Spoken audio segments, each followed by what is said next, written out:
And I am really pleased that we were able to put together a discussion on aphasia in such short notice with the news out there that Hollywood actor Bruce Willis has aphasia and how the media has picked up on that. This is a great opportunity for us to understand what aphasia is and be able to navigate what is being communicated out there about aphasia in the media. But more importantly, this is an opportunity for us to all come together around aphasia and learn about resources and try to help each other out. So with that, I am really pleased to bring Susan Wranik and Susan Coyle to the stage, and let's get to know them a little bit better, and then we are going to dive in to this discussion on aphasia. And before I get to know the two of you, I want to remind everybody that today is April Fool's Day, okay? But this discussion is no joke. But one of our audience members, Craig Clark, he sent me a bunch of really cool riddles, and I'll just pick one. What is the stepladder's favorite day? Either of you? April Fool's Day. Okay. So anyways, okay. Thanks a lot for that, Craig. All right. Well, I've known Susan, I've known you for years, and quite honestly, if I didn't know you, I can guarantee that my first awareness of aphasia would have been reading one of the news articles about Bruce Willis. But thanks to our friendship, you have put the word aphasia in the back of my mind for the last 10 to 15 years, I would say. But I know a lot of people in the audience know who you are, but Susan, tell us a little bit about yourself and what led to your what you're doing now. I'm a Wisconsin native, and I worked for the first 30 years of my life as a translator-interpreter for the Italian government. That's another term the media doesn't get right. Translators write, interpreters speak. I worked with 128 countries in almost as many languages. And then I took that communication skill to the next level and became a speech language pathologist. Not overnight, lots of years of study involved.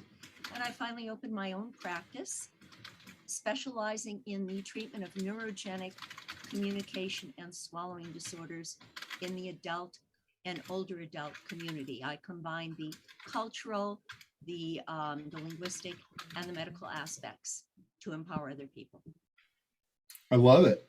And Suzanne, tell us a little bit about you and your background. Sure. Yeah, I'm Suzanne Coyle, and I'm the Executive Director of Stroke Comeback Center.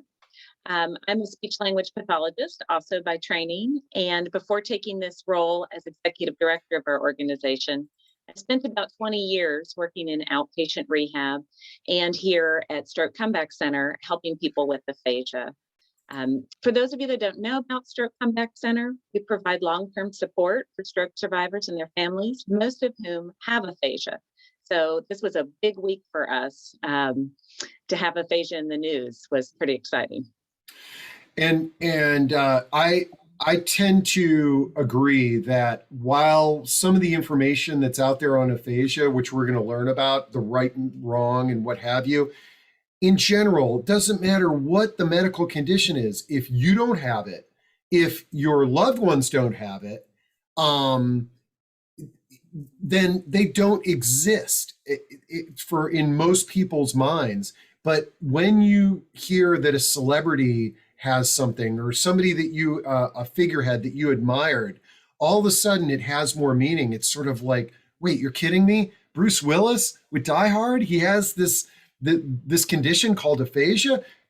You know, all of a sudden it has relevance. So there's probably a lot of good things in the aphasia community about somebody with the celebrity status of Bruce Willis being affected by this. Okay, so I know that you all have a ton of content. I can't believe how many questions have already come in, but let's get to the basics first. Okay. Can either or both of you tell us what is aphasia? Like, what exactly is this? Is it a disease, a disorder? How do you communicate what it is to people? We're going to talk about that. We're going to talk about what aphasia is, what it isn't, and then types in treatment. I'm going to turn it over to Suzanne, who will speak to that. I understand from the chat that people are having difficulty hearing me. I hope they can hear me now. Are things better? Please let me know. And I'm especially excited because we have two dear friends in the audience who are successfully living with aphasia. So they've agreed to come online, Marcia Moran and my dear friend, Susan Emery. But before we begin, let's talk about what aphasia is, okay? Aphasia is defined as a loss of language, not intellect. That's an important distinction. Aphasia is a disorder. It's not a disease. There are three primary causes for aphasia as we know it. One is stroke, traumatic brain injury, and sometimes drug toxicity. Now, if aphasia occurs because of one of these three, it is not progressive. It does not worsen. And with therapy, there is improvement. The question is always whether people will be back to normal, whether they can go back to work. We don't always have an immediate answer for that, but we can tell you that therapy helps. We know that it affects all four domains. They've been mixing up all the terminology here, but let me say that it affects a person's ability to speak, a person's ability to understand language, a person's ability to read and write. Those are the four domains. And sometimes they fall into the two categories we refer to as expressive and receptive aphasia. Expressive being your ability to speak, your ability to write, and receptive being the passive, your ability to understand what's said to you and your ability to read as well. There are people who can speak, but they're not aware of their errors as much, and there are people who can't, who cannot speak, but they're very much aware of what's being said to them. I'm not going to go into that. I'm going to defer to Suzanne when we get to that point. Another thing to remember about aphasia is that it's an equal opportunity employer. Babies can have strokes, infants can have strokes, children, anybody of any age can have a stroke, and they can also experience aphasia. It becomes particularly problematic when a child who hasn't even completed language development experiences a stroke and the ensuing aphasia.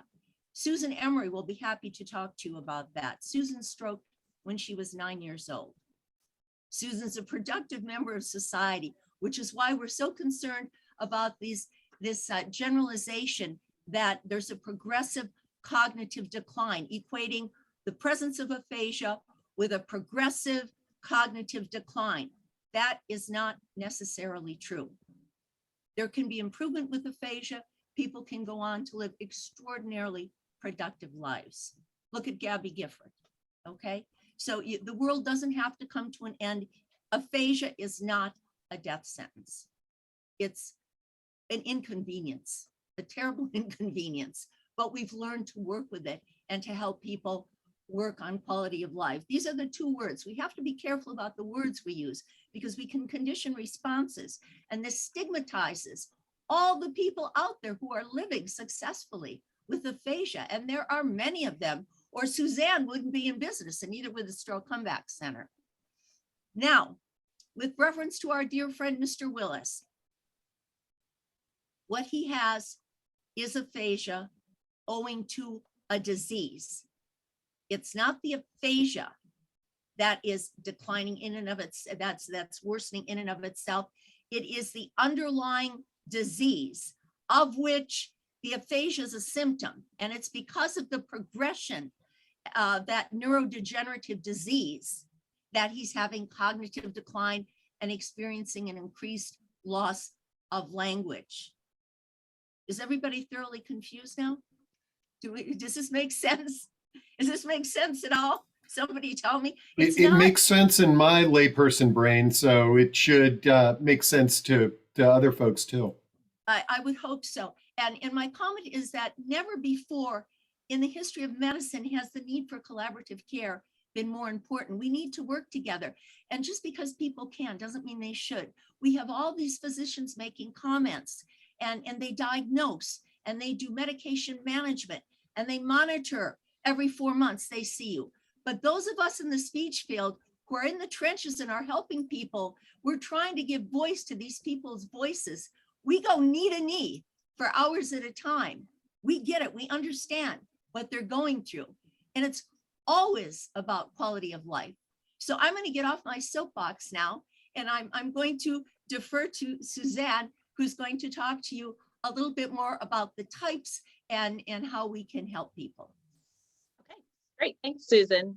And thank you so much for that differentiation. It's been interesting this week. I feel like as a speech language pathologist and someone that works with stroke survivors with aphasia, it was really rewarding when my friends and family said, how does Bruce Willis have aphasia? Because they never said anything about him having a stroke. So I thought, oh, people have been listening to me. And his type of aphasia is different than the aphasia that we see as a result of stroke or brain injury. And we have been advocating for years as a profession that aphasia does not impact somebody's intellect. So to have all this information come out about cognitive decline and aphasia was really confusing. So thank you, Steve, for this opportunity to clarify. And if you all walk away with nothing other than a basic understanding that there's aphasia that's a result of a stroke or a brain injury that improves with time and good hard work. And then there's also the progressive aphasia that is the result of a degenerative disease. And if you understand those are two different kinds, then Susan and I have done our work here today. In thinking about aphasia, as Susan mentioned, it can impact those 4 different modalities of language: the talking, the listening, the reading, and the writing. And of course, then treatment for aphasia would address those 4 different areas in different combinations depending on the type of aphasia. There's also been a lot of conversation this week. Susan and I were laughing earlier about the ways the media has mischaracterized aphasia. But most of the time with the aphasia we see, it kind of falls into 2 different categories, which you all might hear. There's the non-fluent aphasia, where somebody is struggling very hard to get their words, and they may have single words or short sentences or phrases. And then there's a fluent aphasia, where someone may talk very fast and have a lot of words come out, but those words don't make any sense. And so if you've seen one type of aphasia, you certainly haven't seen them all. You've seen one type, you've seen one type. So I think the best way to really understand what aphasia is to see it in action. And so, Steve, if you'd like to share that video that I sent this morning, I think it'll be helpful for everyone to see what aphasia looks like.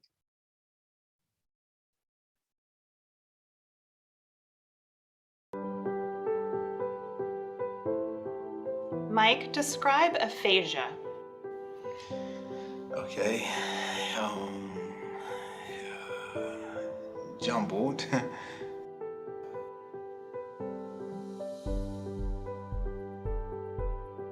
And sentences and words it's hard. Numbers too. But I can like numbers. I can see it, but I can't speak it. Yeah. What helps you think of words? Oh, is it okay?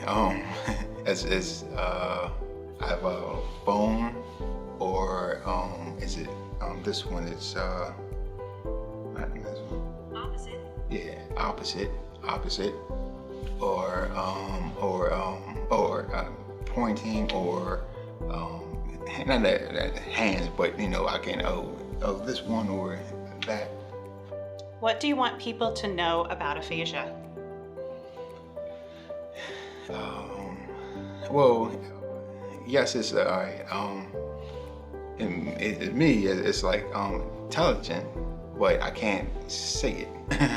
So, but like 2 years ago, 2 years ago, I can't talk, and now it's, you know, it's helping, you know, but it's hard though. But you gotta, me, it's like I gotta do it. so.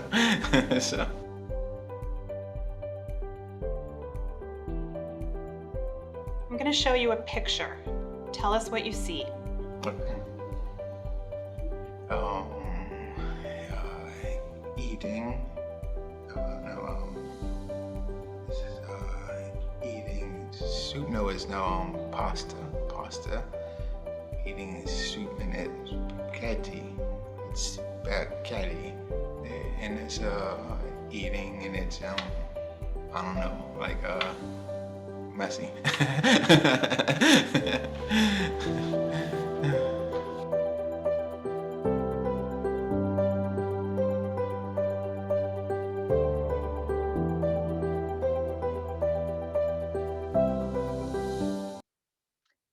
So that's an example of what aphasia looks like in that particular stroke survivor.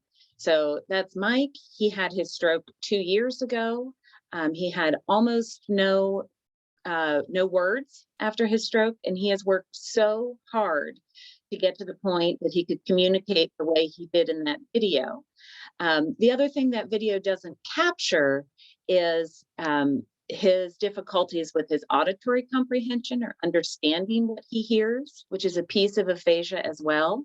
I was there when the video was being recorded, so I saw that sometimes the questions had to be asked more than once. He was given the questions in writing ahead of time. He was using every strategy he could come up with to be able to get those words out. Using his phone, he writes to help trigger the words sometimes, and he's using all those language modalities to be able to communicate in that video. Great. Wow.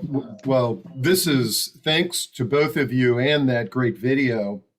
This is a great overview, and I hope everybody like myself has a better understanding of the of aphasia. And would you all like to address some of the questions that are coming in?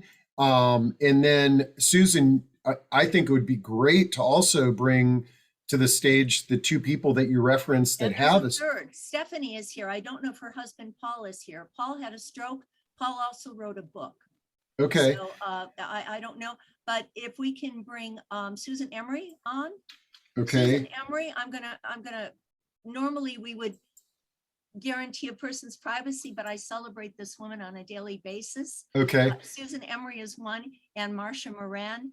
Susan stroked when she was 9 years old. All right. She didn't even have her language completely solidified at that point.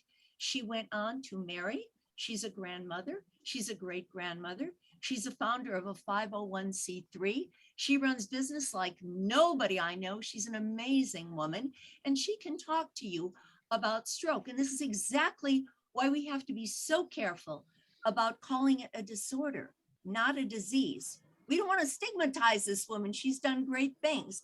And we have Marcia Moran as well. Marcia had a stroke as well. Marcia is the personification of doing everything that people told her she couldn't do.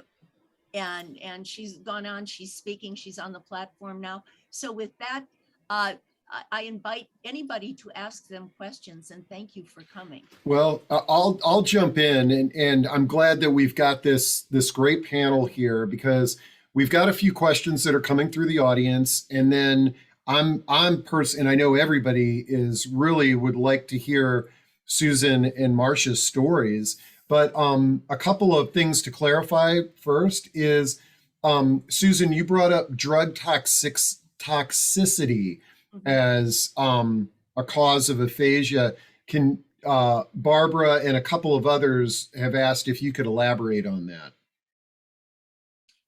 Not authoritatively. I know it's a cause. I know sometimes it can be reversible. Suzanne, do you know? I'm sure you know more about that than I. No, I do know that it can be a side effect or an outcome sometimes. It's a very, very rare occurrence. I mean, there are 2 million Americans in the United States that have aphasia. The vast, vast majority of them, it's the result of stroke or a brain injury. Okay. Aphasia as we know it, but I would like to add to that, that there are many, many, many more. And this is an important thing for everybody to know with regard to the disease and the disorder dichotomy, okay? There are over 400 varieties of dementia.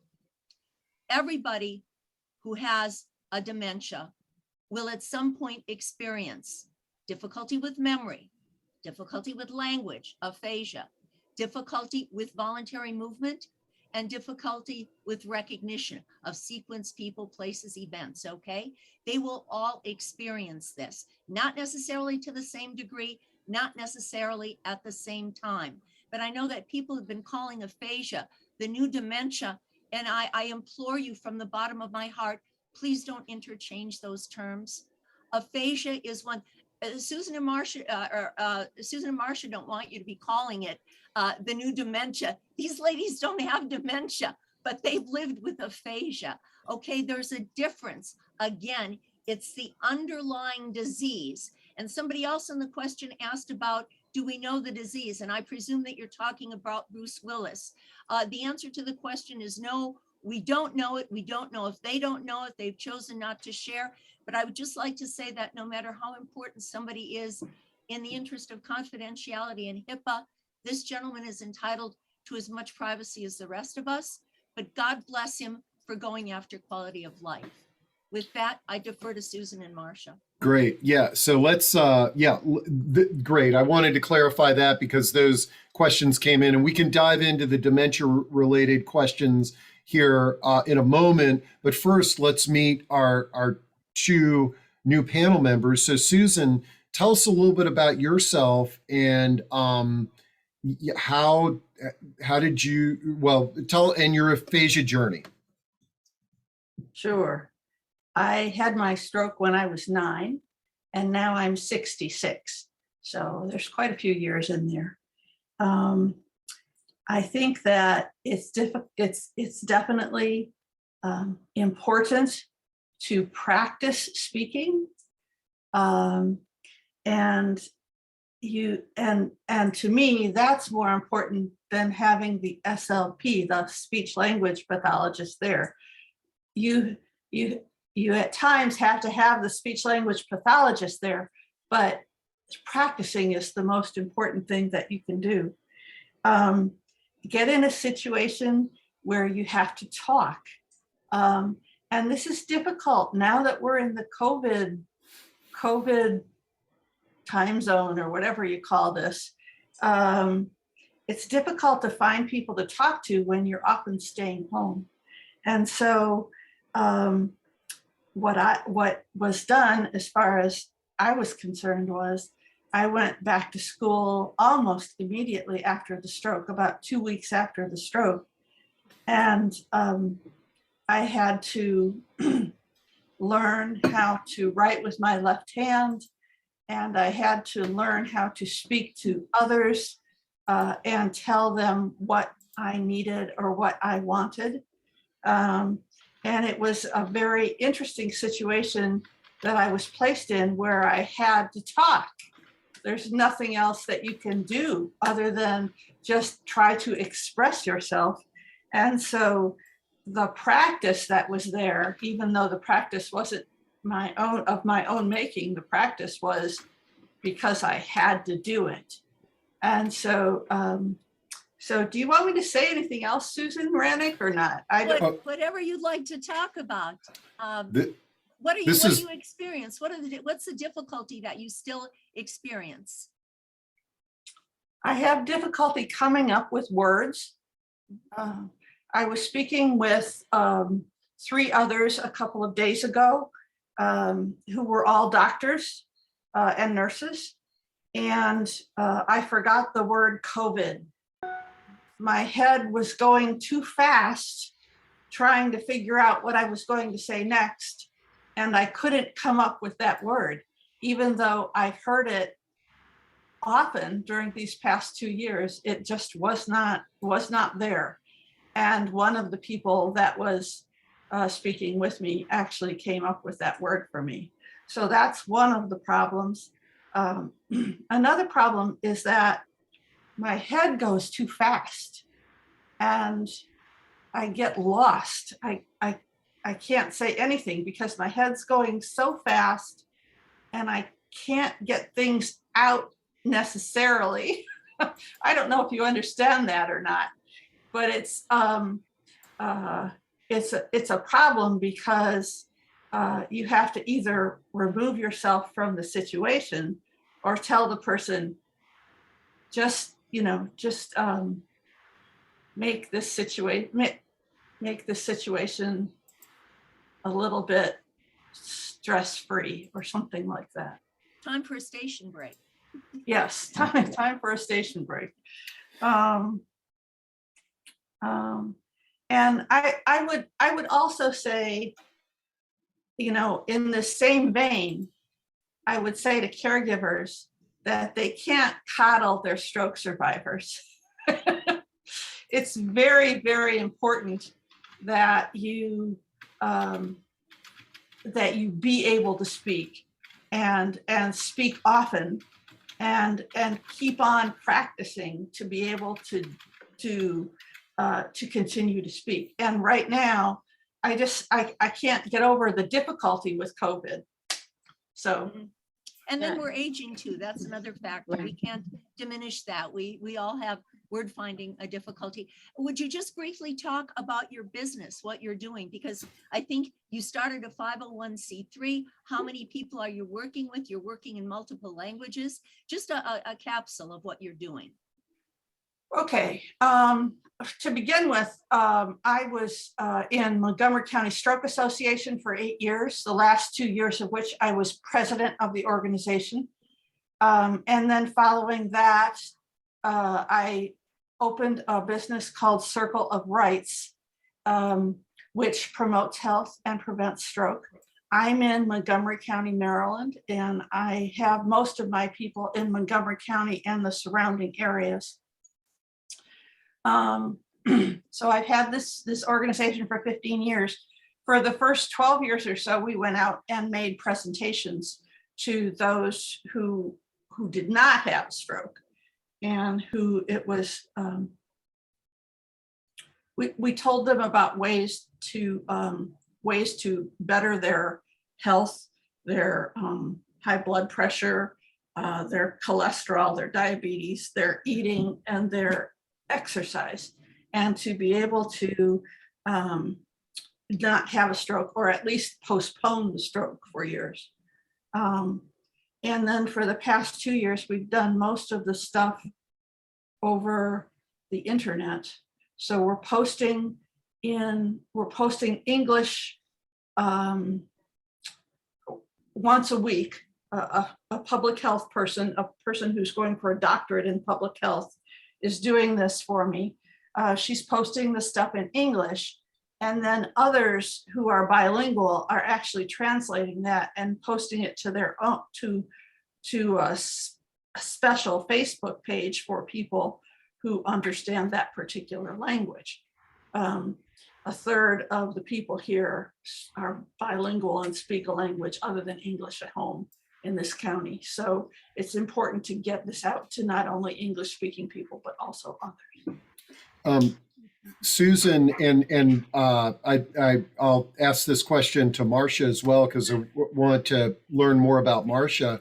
But Adele Logan Galan said, can people with aphasia type what they're thinking and have it come out understandable? So are you able to type fluently, or is it speaking and typing the same?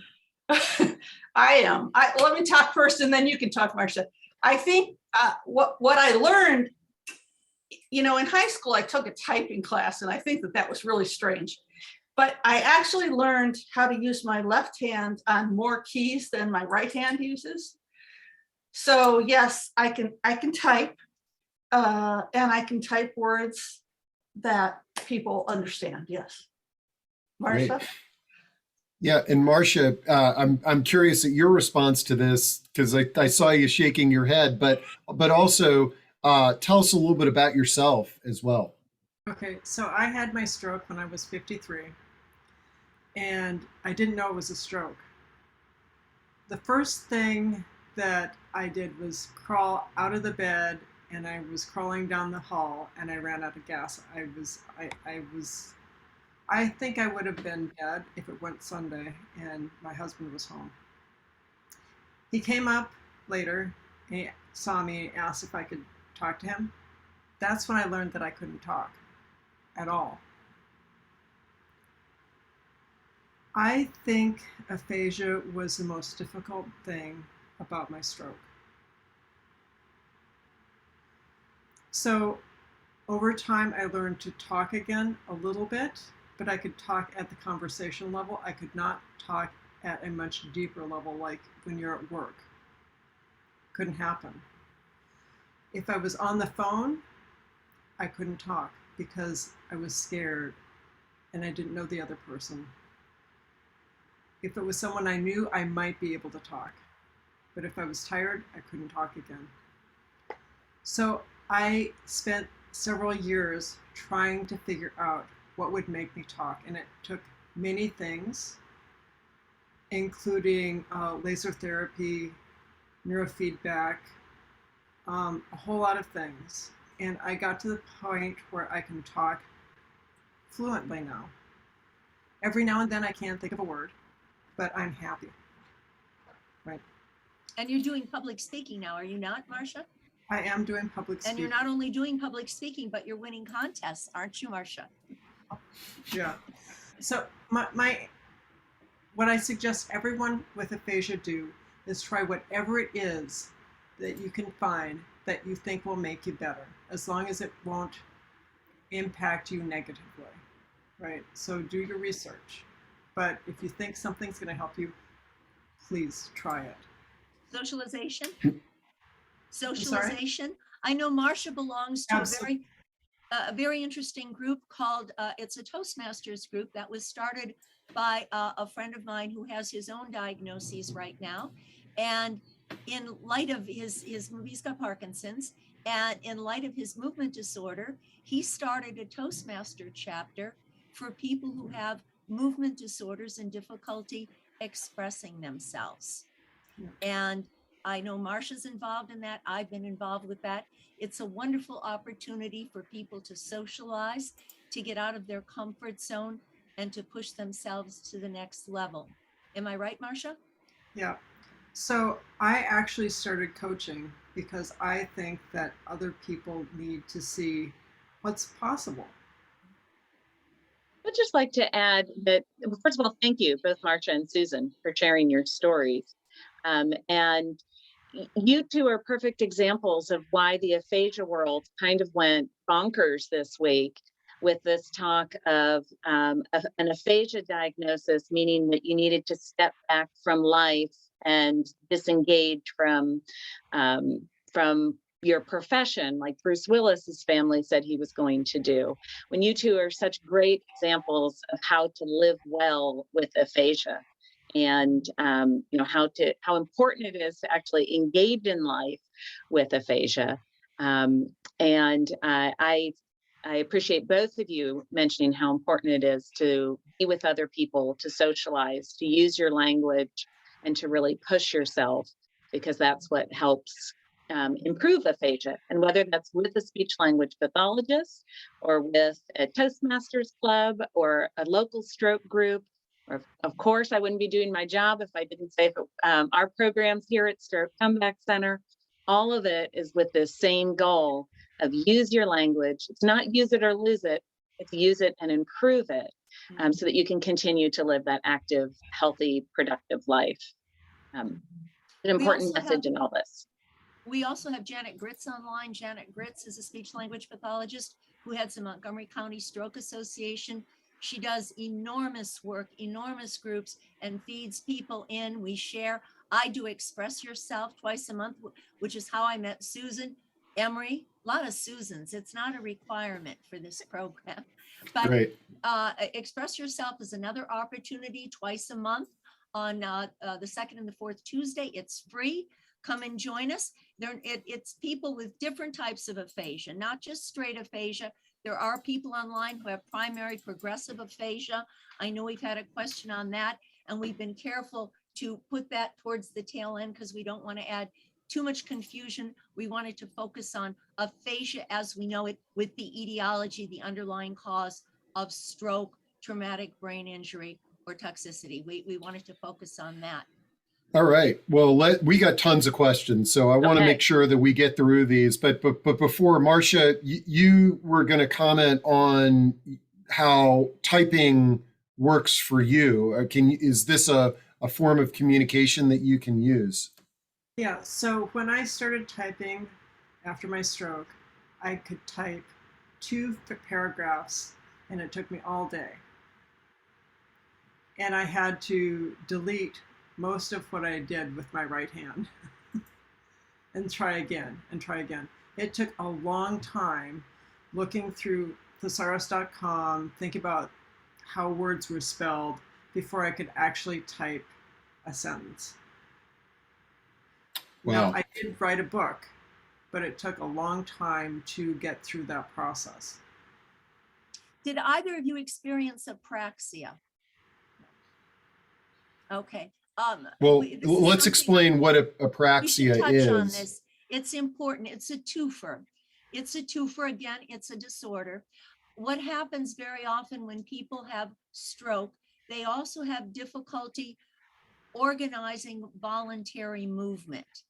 Apraxia can affect various parts of your body. PTs and OTs very often will ask somebody to button or unbutton their shirt, and people will fumble. They don't have the manual dexterity and the coordinative power to be able to button, unbutton. That's an example of physical apraxia. It happens with speech too. Not only do you have the aphasia where you can see the word, as the gentleman on the tape said, you know what you want to say, you can't get it out, but then trying to get your mouth to go in the right direction, to articulate it. Even saying the vowels, A, E, I, O, U, can be so difficult for people because they can't make those quick changes, which are critical to clear speech. So again, it's a disorder, and they often run in tandem. And again, how did apraxia affect either or both of you? Well, sometimes I tried to say something and I just couldn't get it. So there's thinking about getting it out of my mouth. That's aphasia. But I couldn't say it well. I couldn't say, like, the ending of my words, I couldn't say them. I couldn't it could say. have also been the typing, Marcia, too. You know, the inability to hit the right letters, because that's a coordinative skill. Yeah. I didn't think of it. Yeah. Mm-hmm. And a question came in: what doctor or specialist or healthcare professional will give a diagnosis of aphasia? And there's so many questions out there of the intersection of dementia and aphasia. Can there sometimes be misdiagnosis? And so who do you go to if you suspect this issue? I would say there's definitely a lot of misdiagnosis out there. If somebody who has a stroke or a TBI or a brain injury of some kind, and you notice a sudden change in language, usually the neurologist, the physician, is addressing the medical issue of the stroke or the brain injury. Part of that process is referrals to speech language pathologists, physical therapist, occupational therapist, and it's usually the speech language pathologist that would diagnose the aphasia in that situation, and can also then drill down to what type of aphasia it is. So that is usually done by the speech language pathologist. In a case where somebody has a gradual decline in language, and it's more of the progressive aphasia, that often comes from a physician or particularly a neurologist. There's some indication that if somebody has a decline in language skills over the course of 2 years, that's an indicator used in diagnosing the primary progressive aphasia, or often called PPA. And so that diagnosis may come from a neurologist.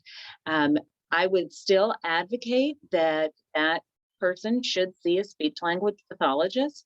There is work that we can do with a degenerative condition. We can teach strategies to facilitate communication, to make communication easier. I would absolutely need to work with the families and train them on ways to make communication easier. And then also there is always the hope too, that if we give some good exercises and we stimulate that language center in the brain, that we can slow the progression of the language decline. You know, that's, I think, a little harder to justify in the research. But personally, if it were me, I would do everything I could to make that language center of my brain light up as much as possible. So Great. I hope that answers that question. That's great. And there's also research out there. There are a lot of research programs for PPA.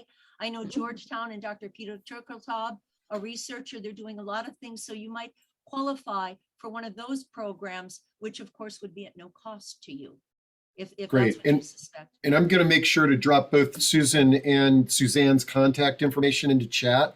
But a great question came in from Kimberly Pika for Susan and Marcia. And that is there a respectful way or a way you prefer to have others offer you a word that you are having difficulty finding? And I was thinking the same thing when we watched the video. What are some tips for folks in interacting with somebody who may have aphasia? You want me to answer first, Marcia? To me, it seems that it doesn't help me in general unless I ask for it. When people start putting words out there that I might use, it just confuses the issue. It confuses me. It confuses everything. Mm-hmm. And so I would like to be able to think about the word for 3 seconds or 4 seconds. And then if I can't come up with it, I can come up with something that means the same thing. Or it's possible that I will ask. My husband can, people who are close to me can help me a little bit more, because I know that there's not, I don't know, because it's more intimate, I guess, but I don't think that many people really should help others necessarily. Marcia? I agree with what Susan said. So the speech pathologist was very clear to my husband that he couldn't intervene. Now, he did sometimes, but I learned to say the words because he left me the space. I think, as I said before, if you've met one person with aphasia, you've met one person with aphasia. So each person is different, and there is no harm in asking that person when you see them struggling for a word. Ask them, do you want me to help you? And let them answer. Sometimes people will be like, yes, what is it? It's spaghetti. And other times they don't want help.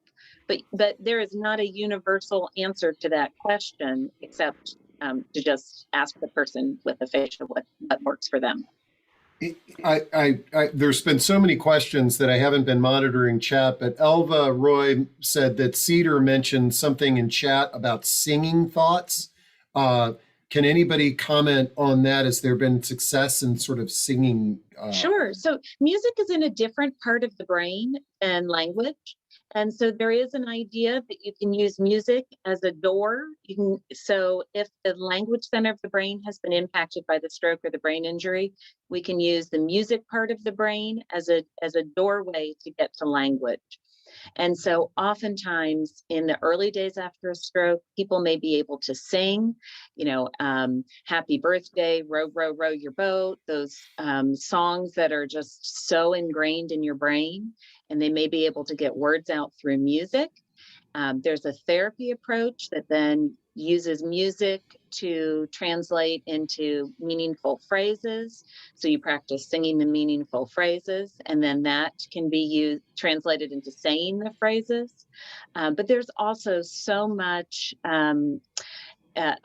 evidence that's coming out now about how the power of music. And I saw that in the chat about Gabby Giffords, and music has been instrumental in her recovery, about using music as a modality for communication and as a part of this holistic stroke recovery program. And so there are some great music therapy programs in the area. A lot of hospitals are offering it now. We offer a music therapy class. Before the pandemic, there was a great stroke choir out at Inova Loudon, and I'd love to see that come back. So if stroke survivors out there haven't tried to access music as a way to improve their language, I'd recommend they give it a try. Now, let's talk about technology. Somebody asked, they referenced Stephen Hawking, who learned to type and communicate with his eyes. And we learned that he had ALS, Lou Gehrig's condition. Is the aphasia community utilizing technology to better communicate? And is that same technology available? Yeah. Absolutely, they are. There's so much that can be done with technology to help support people with aphasia. And it can be as simple as apps on the phone that you have on your phone. Mike was using an app in that video where if he if he knew the first couple letters of a word, then the text prediction would pop up with a word and it could help him get the word. So there's technology like that. There's technology where people have a tablet or on their phone and have icons that they can point to or press the different icons on their screen and it will speak for them. And there's such a wide range of technology that can help people with aphasia, that it's all the way from very simple, let me get it started and then I can finish it myself, to I'm going to communicate solely by use of this tablet or device. I will say with that somebody that has a very severe aphasia, it may be helpful to have one of those tablets or devices, but it isn't going to be a Stephen Hawking's-like experience where they can use that to express very complex thoughts. And then there's the issue of apraxia too. Yes, So absolutely. you don't want to just rush out and buy it because you can. You need to speak with a clinician so that you get the right thing. Clinician, we mean speech, so that you get the right, the thing that's most appropriate. It is definitely not one size fits all. Mm-hmm. And this is a question or comment for everybody, but Susan specifically, Susan Emery, can you talk about having stroke at such a young age? We have heard really nothing about children who have strokes. I think strokes are in this category of what we term older adult conditions. Right. So we're getting younger. The strokes are getting going to younger people right now. Children can actually have strokes in utero. So at 9 years old, as I went back to school, I had lost all my friends because they didn't understand what was happening and I had to make new friends. So that's one thing. What was the question again?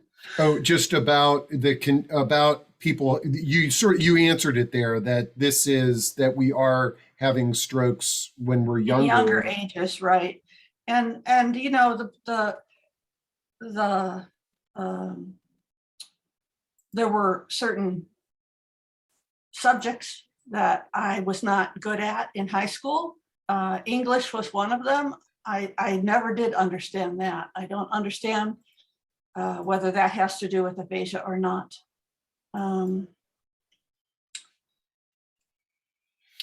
Thank you. Apropos of technology, I just wanted Janet Gritz shared with us, and we should have mentioned if you have any questions with regard to technology and speech, Joan Green is the guru. She is our go-to person. And the thing is, we're all speech pathologists, but we each have our niche, and each one does something differently, and we all work together, and that's what it's all about, collaborative care. Great.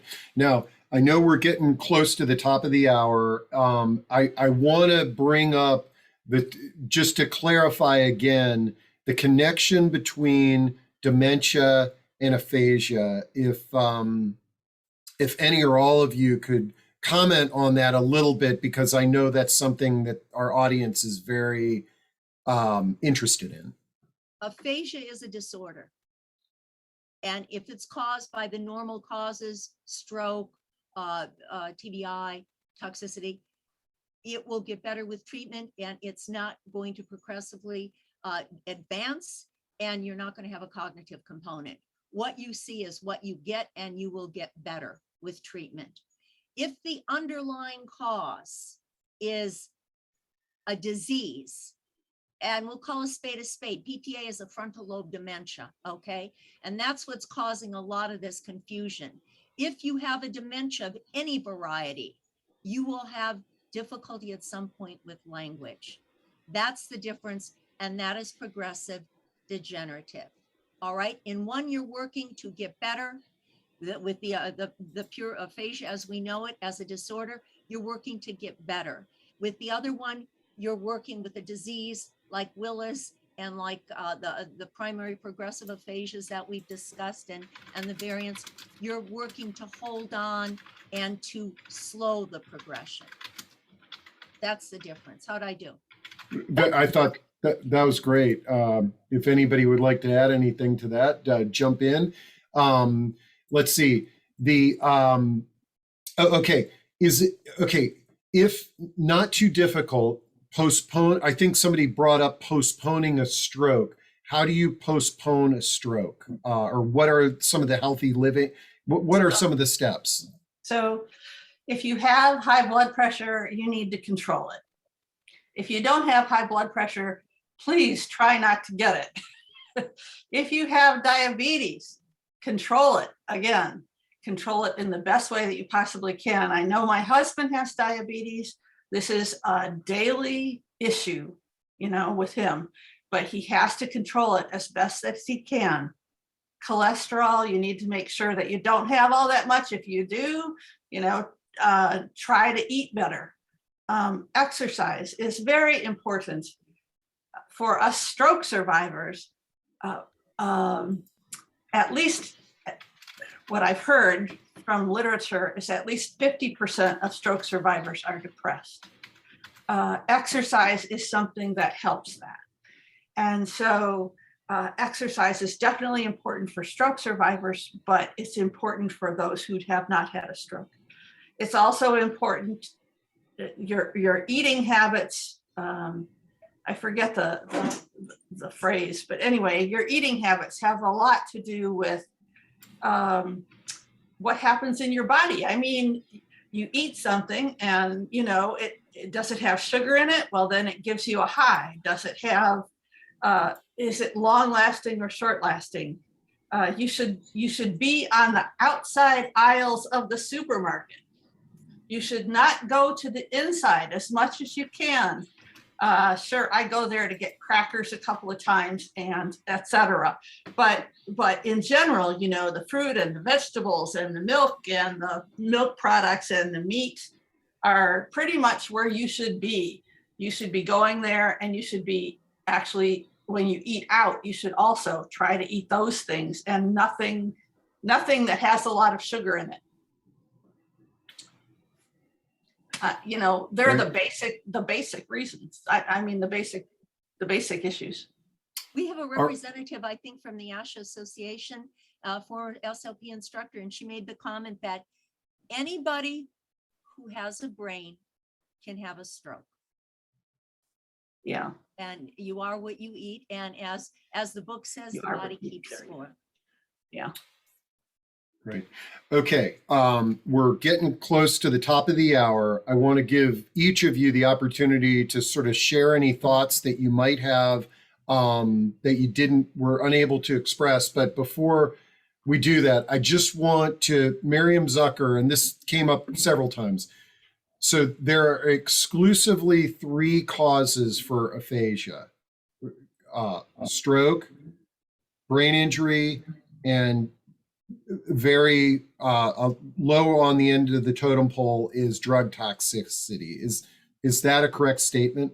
I would not use exclusively. Yeah. I would say primarily. Primarily. Okay. Great. Right. So hopefully that clarifies things for folks in the audience there. But the last question I have on my list is from Barbara. And I guess something was said about laser therapy or neurofeedback. Does that, Marcia had that. oh, Yeah. okay. So if people want to know more about that, they can contact me, and I'll put my email in again. Steve put it in for you. I'll And put it in again. my email and phone number should go as well. If they need to contact me. Great, I've got them. I just dropped them in there again. Okay, we did it. So I want to go around the little Brady Bunch cubes here and give each of you the opportunity to sort of say some final closing words. I want to thank you all so much for your time and our audience for once again having just some amazing questions and making this such a great discussion. So Susan, why don't we start with you, and we'll finish with Susan Wranik. We'll start with you and finish with Susan Emery. Words count. Be careful about the words that you use. And on a personal note, I really think Will Smith should send a thank you note to the Willis family for removing him from the hot seat, but mostly for allowing us to shine a light on aphasia. And Suzanne Coyle. Yeah, I'll just say, please know that Stroke Comeback Center is here to support people with aphasia and all stroke survivors. We have a center in Rockville. We have a center in Vienna. We have a virtual program that is available to all stroke survivors throughout Maryland, DC, Virginia, and North Carolina. And most importantly, we are a nonprofit organization that means no stroke survivors ever turned away for inability to pay. So if you could spread the word about us, we'd appreciate it. Wow, that's great. And then Marcia, Moran. So stroke survivors should try their best to do whatever they can every single day. And to their caregivers, thank you very much, because it's not a tough job to be a caregiver. Absolutely. That's one of our common themes on these discussions is the caregiver role is 36 hours a day. And last but certainly not least, Susan Emery. Aphasia was the reason that I got into advocacy. I understand that there are aphasics who cannot speak. And so I have spoken before the federal legislature and the county legislature. I don't know that I've spoken to the state legislature yet, but I speak for those, I think, who can't speak. I love it. What an amazing discussion. And I tell you, the thing that gets me so charged up about this is that we were able to put this discussion together in a timely manner while this is still relevant. And the long form discussion with the audience participation is, while none of us want to turn down having Fox 5 come out and talk about an issue, we were able to cover so much ground here today. And just a reminder to everybody, this has been recorded. All of those chat comments will be included on the link that I send with the recording, so you can connect with folks that you were chatting with today. Again, thank you to all of you for participating on stage and in the audience, and we look forward to seeing you in a future discussion. Thank you, Steve. Thank For you. making it Thank you. happen. Very much. You bet. And thanks to everybody who came on short notice.